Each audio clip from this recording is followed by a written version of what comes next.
This is Bebe ang King, grade 12 Corinth, TBL stand at E. Rodriguez Junior High School. For today's video, I'm going to share what is multimedia and ICT. Let's start.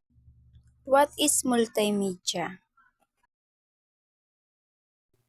Multimedia is the use of different types of media, such as text, image, audio, video, and an animation, combined together to convey information or create engaging experience.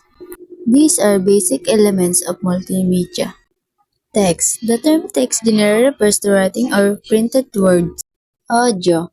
Audio refers to sound, particularly the recording, transmission, or reproduction of sound.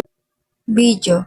Video is a visual medium that combines moving image, sounds, and sometimes text to create a dynamic representation of a story, event, or idea. What is ICT? Information and Communication Technology. The broad range of technologies used to handle telecommunication, media, and computer systems to manage information and communication. Five main components of ICT. First, hardware.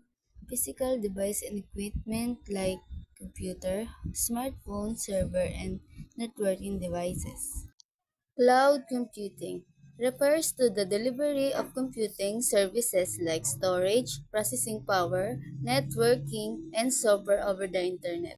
The cloud, written down from a local server on the personal computer. Internet access refers to the ability to connect to the internet, which is the global network that allows individual businesses and devices to communicate and share information through various technologies and services.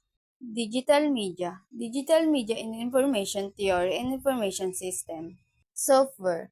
This is the software designed to manage and control hardware components. And last, uses of ICT.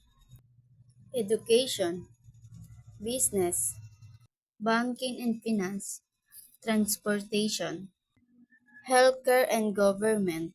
That's all guys. Thank you for watching. Hope you enjoy guys.